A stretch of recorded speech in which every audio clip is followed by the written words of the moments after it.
Olá, segundo ano, tudo bem com vocês? Espero que sim. Comigo está tudo bem. Diga-se de passagem, saudade das nossas aulas presenciais, saudade das nossas conversas, do nosso bate-papo, saudade daquele contato do dia a dia. Mas o momento requer cuidado e a gente precisa ter esse cuidado, como dizia Charles Darwin, com a seleção natural das espécies, sobrevive quem melhor se adapta, e é isso que a gente precisa fazer nesse momento. Então vamos cada um ficar em nossas casas, mas não vamos perder o foco, vamos continuar, vamos manter a nossa rotina de estudo, e é por esse motivo que eu vim preparar algumas videoaulas para vocês. A nossa primeira videoaula é de História, iniciando o nosso conteúdo do segundo bimestre. Espero que vocês gostem, que vocês compreendam, que vocês entendam e que aquilo que dê para melhorar, por favor, vocês me digam para que da próxima vez eu possa fazer um pouco melhor.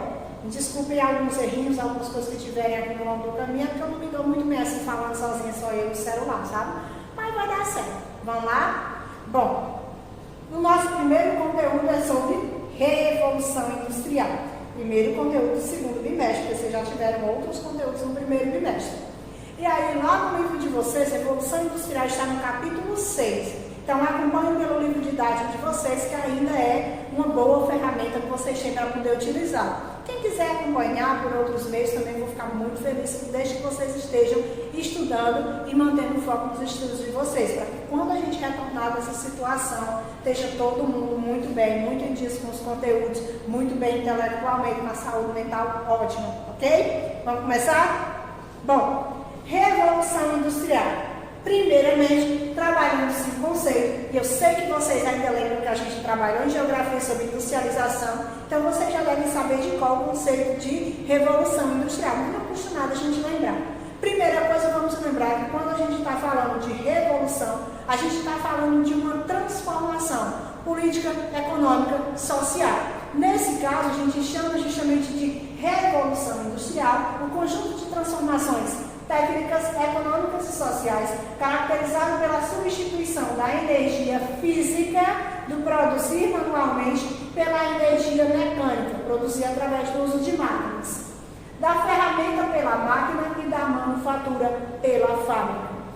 Ela teve início, isso daqui vocês lembram, Teve início na Inglaterra, a primeira revolução industrial, ela ocorre na Inglaterra no final do século XVII, início do século XVIII. Então, sempre que a gente vai falando de revolução industrial, é importante a gente lembrar que a revolução industrial, ela teve diferentes fases, Há quem chama de primeira revolução industrial, segunda revolução industrial e terceira revolução industrial. E há quem chame apenas de revolução industrial, primeira fase, segunda e terceira fase. A verdade é que a gente vai ter um processo iniciado no século XVII e que se estende até os dias atuais, que está em fase de transformação, em fase de criação nova, em fase de adaptação. Então, o processo revolucionário, o processo de revolução industrial, ele é um processo que inicia-se aqui, mas que continua e se estende até os dias atuais.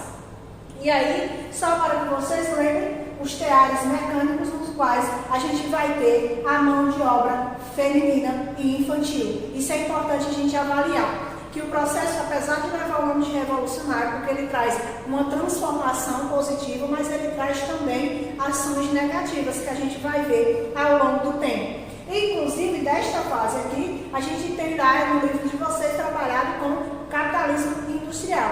Porque o desenvolvimento da industrialização vai ser aquele que alavanca o sistema capitalista. Vai ser aquele que mais dá suporte ao capitalismo. Anteriormente, a gente teve a fase do capitalismo comercial, que vai ser quando a gente vai ter as expansões comerciais, a colonização, o descobrimento ou invasão de outros territórios.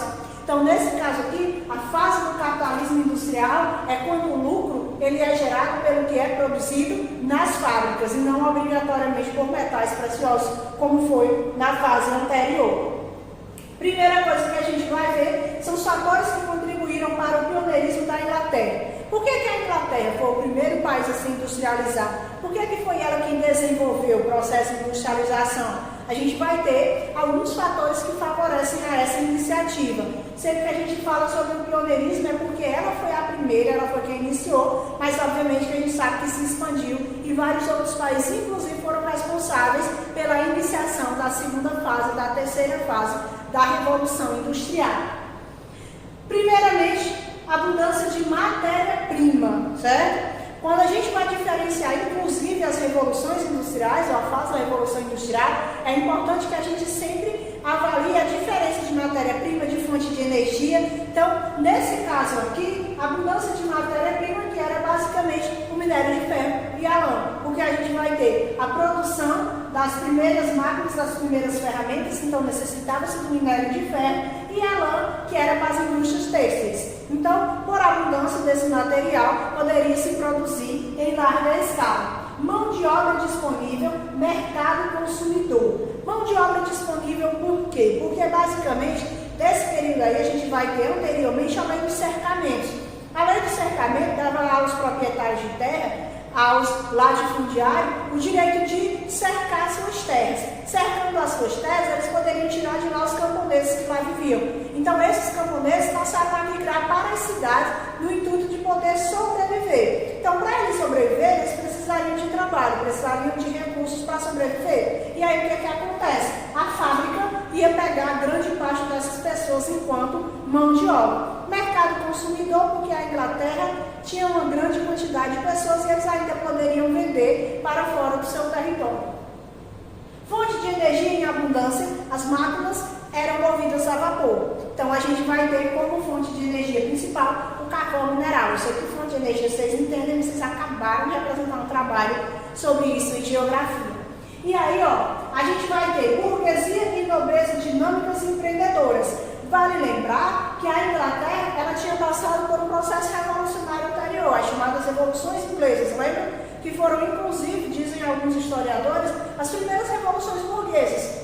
E essas revoluções, elas se tornaram, digamos assim, um pontapé inicial para que a burguesia ascendesse ao poder. E aí esta burguesia, ela torna-se responsável também por investir na construção de máquinas, por investir no processo de industrialização. Então esse é um fator muito importante, porque eles não estão focados só na parte rural, eles não estão focados só na agricultura, só na produção de matéria-prima. A ideia era produzir em larga escala os produtos que os outros países estavam fazendo de forma manufatureira. A Inglaterra começaram a produzir de forma industrializada. A ideia era justamente criar máquinas e que essas máquinas pudessem produzir aquilo que os seres humanos não conseguem produzir em um curto espaço de tempo, produzir em grande quantidade.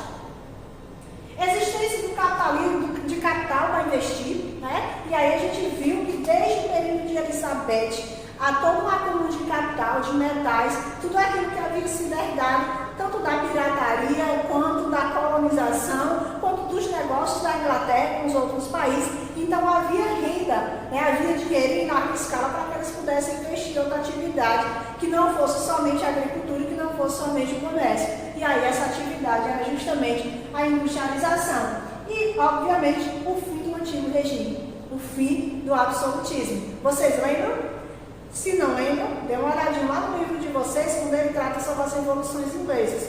Não sei se vocês lembram, mas a Inglaterra foi o primeiro país que a gente vai ter, dentro desse período de era moderna, vai ser o primeiro país que ele rompe com o antigo regime. Né? Nas revoluções inglesas, na primeira revolução, a Revolução Puritana, tomou-se o poder do rei e tornou-se uma república, que Oliver Cromwell foi quem assumiu. Né? Infelizmente, ou felizmente, não sei, o Oliver Cromwell acabou se tornando um ditador. E aí, quando ele morreu, a população inglesa resolveu que iria retornar à monarquia. Só que desta vez a monarquia não seria mais uma monarquia absolutista, que é a chamada Revolução Gloriosa, que eu espero que vocês lembrem também. Se não lembram, pausa o vídeo e vão lá e dê uma olhada assim. A Revolução Gloriosa era justamente aquela no qual se retorna à monarquia, mas dessa vez ela é uma monarquia constitucional. Ninguém estaria acima da Constituição, nem o rei. Então a Inglaterra, ela rompia com o absolutismo e ela tornava o parlamento e ela tornava um monarca que seriam basicamente cidadãos do Estado. Então a burguesia ela passa a ter poder porque a partir de então todo mundo é cidadão do Estado. Né? Não existe mais classe privilegiada, não existe mais poder absoluto na mão de ninguém. O rei comanda, o monarca comanda, mas ele tem que respeitar a Constituição. Da mesma forma é o parlamento. Até os dias atuais a Inglaterra monarquia parlamentar constitucional, certo? Onde um representa o Estado, o outro representa o governo, mas ambos respeitam a Constituição. Então, quando a gente vai ter o fim do absolutismo, então vai se ter uma maior dinâmica para que essa burguesia possa investir, para que essa nobreza possa investir, para que se possa surgir uma nova atividade econômica. Nesse caso, a industrialização. Após esse processo, a gente vai ter a evolução técnico-científica, assim dito, né? Que é quando a gente vai ter a produção e desenvolvimento tecnológico de maquinário ou máquinas a vapor. Diga-se de passagem, essas que passam a ser utilizadas posteriormente nas outras fases da industrialização do século posterior, no caso, século XVIII, século XIX, XX, XXI, e assim vai indo. Então, o que a gente vai ter? A partir de todos aqueles fatores que a gente vai ver, a Inglaterra começa a desenvolver máquinas que passam a ser movidas a vapor, e não mais máquinas manuais, nos quais os seres humanos precisavam estar utilizando a sua própria força. E é claro que essas máquinas, elas passam a produzir em larga escala, elas passam, inclusive, a ser responsável por um transporte mais rápido e um transporte que conseguisse também uma maior quantidade de carga. Então, a Inglaterra começa a desenvolver aquilo que seria posteriormente chamada de Revolução Industriais. As grandes invenções desse período que a gente vai ter, vai ser basicamente o tear mecânico. Porque o tear mecânico ele é uma grande invenção, porque a produção primeiro que vai se ter vai ser a produção têxtil. Então, se tendo um tear mecânico, obrigatoriamente a gente vai ter uma produção de tecidos em larga escala. E aumentando-se essa produção, aumentava-se as vendas, se aumentava os consumos, e aí a gente vai ter mais um enriquecimento da Inglaterra.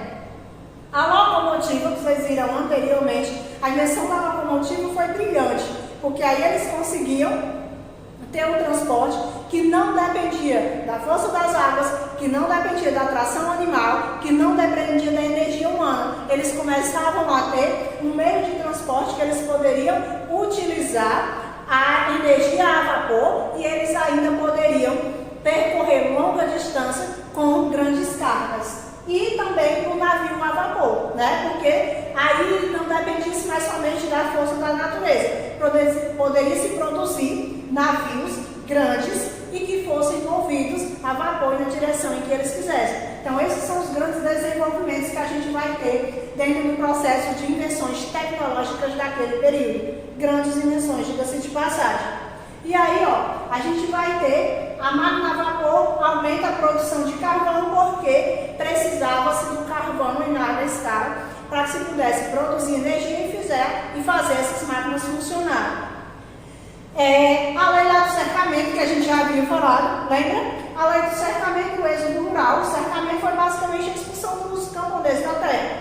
Os donos das terras tinham o direito agora de cercá-las e cercando poderia expulsar aqueles indivíduos que moravam lá. E aí a gente vai ter esses indivíduos sendo obrigados a ir para as cidades, indo para essas cidades, são obrigados a sobreviver trabalhando nessas fábricas.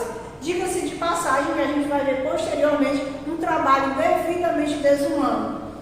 Sem nenhuma especialização no trabalho, tornava-se mão de obra barata, né? Obviamente, Karl Marx explica isso muito claramente dentro dos seus livros. E aí a gente vai ter tanto mão de obra barata na manufatura, como posteriormente nas fábricas, na maquinofatura.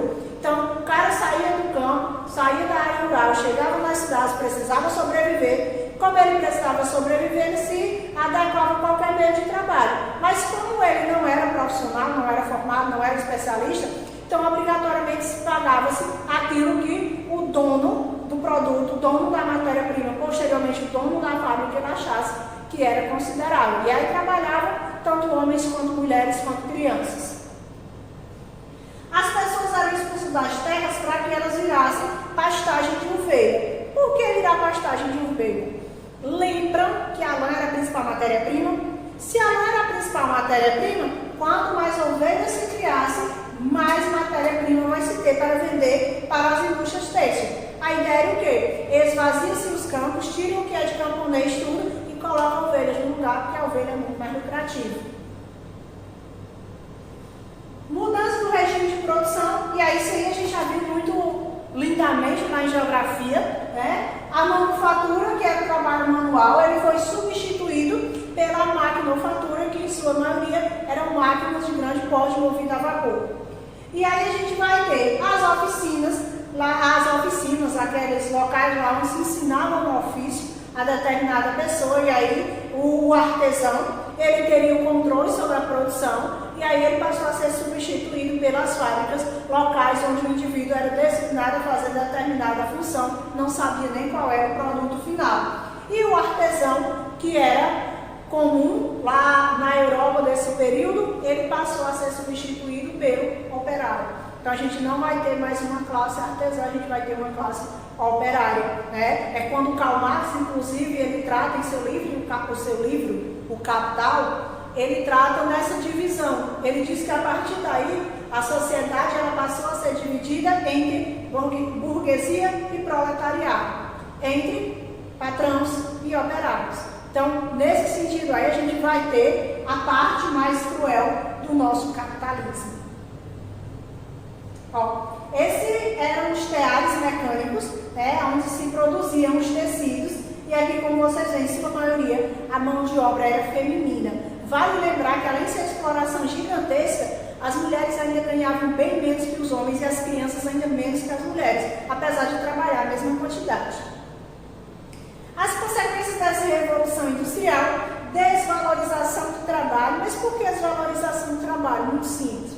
Vai se ter muita mão de obra, muita gente vindo dos campos para as cidades, precisando sobreviver, e os donos das fábricas fazem o quê? Eles utilizam-se disso para explorar a mão de obra, porque tem grande quantidade e se você não quiser, tem quem queira. É aquela premissa do mercado capitalista. E aí, a partir de então, o trabalho manual ele passa a ser explorado e mal remunerado.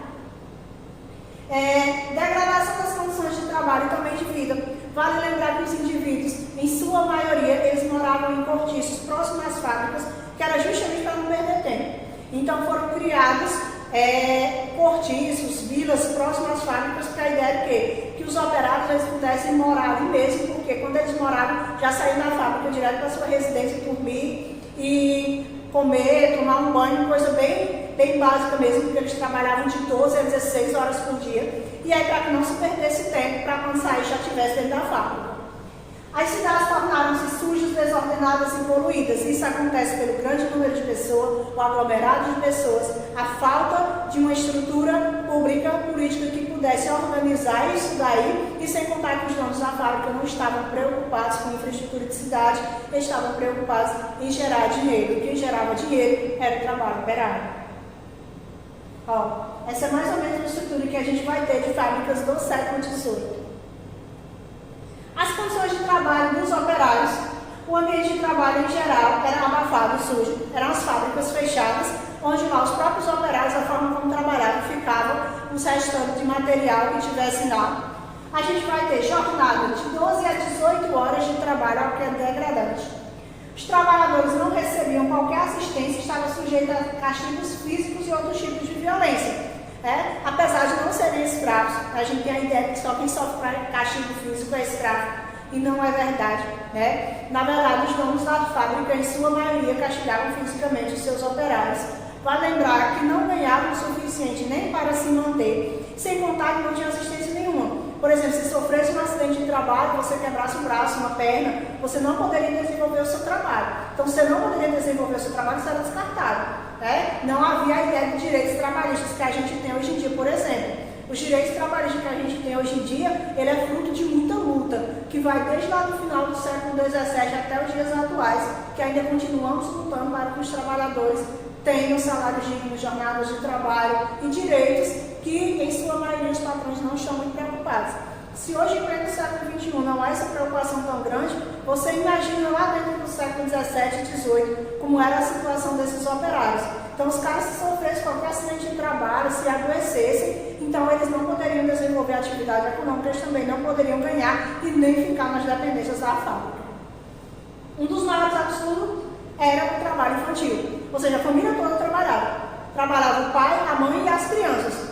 E tinha que trabalhar a mesma quantidade de horas que os pais trabalhavam e ganhavam bem menos por isso. Então a exploração ela era generalizada e total. Por isso que vai se ter, desde aquele período até os dias atuais, inúmeras lutas para que condições como essa não voltem a existir. Quando a gente fica brigando para que as leis trabalhistas elas não sejam retiradas, é porque anterior a esse período que a gente vive hoje, as situações foram muito degradantes.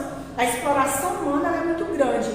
E aí, nesse período que vai se surgir, era a única forma que eles tinham de sobreviver. Não havia locais para ele ir, não havia como eles comerem, aonde dormir, então eles precisavam se sujeitar a esta situação.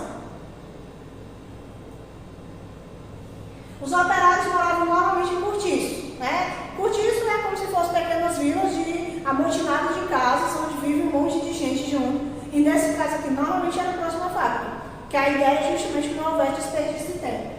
Geralmente toda a família era obrigada a trabalhar na fábrica para sobreviver, que a gente acabou de falar. As crianças, quando não estavam nas fábricas, estavam nas ruas, pois naquele período não havia escola. Certo? A ideia da escola pública, a ideia da escolaridade para todo mundo é uma ideia bem recente.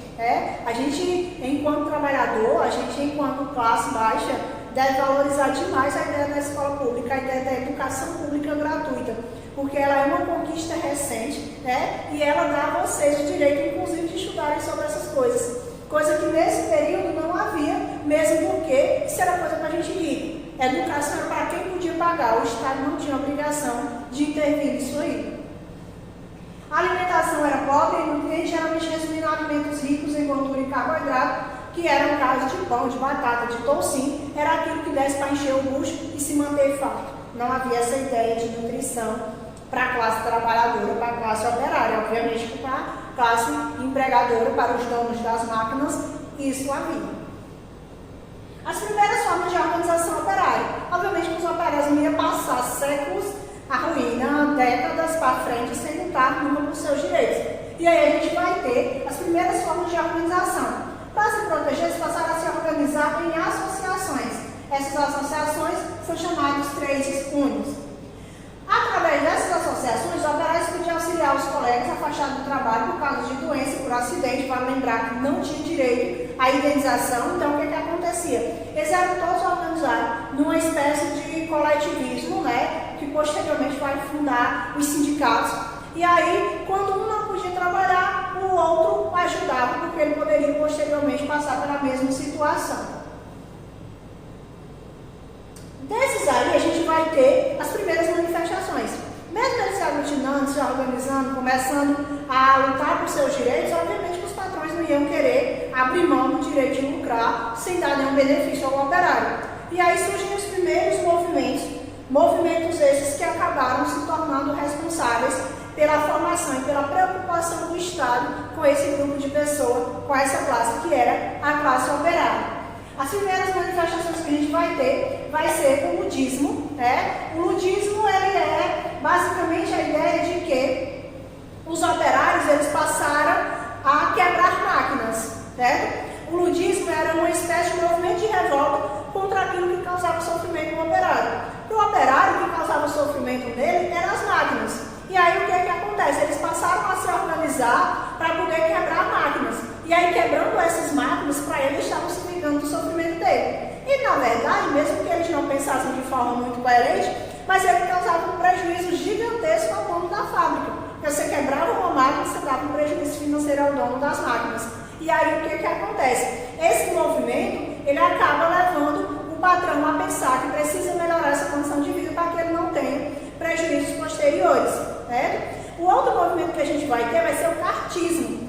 Na Inglaterra havia uma ação que era chamada de Carta do Povo. Era cartas que você enviava para o parlamento requisitando ações políticas por parte do parlamento. Então o que acontece? Esses operários se reuniram no sentido de quê? De que essas cartas elas pudessem ser enviadas ao parlamento, para que o parlamento pudesse olhar para essa classe e instituir direitos a esses indivíduos que estavam tão marginalizados da sociedade naquele período.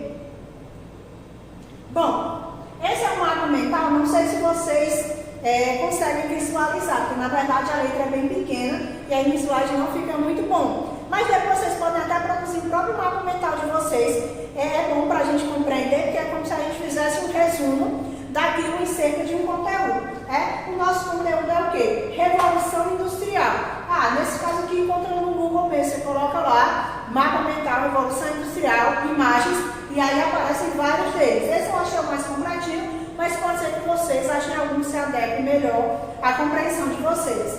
E aí a gente trabalha com o quê? Nesse mapa mental a gente trabalha com a Revolução Industrial e a gente trabalha com os fatores e a gente trabalha com as consequências.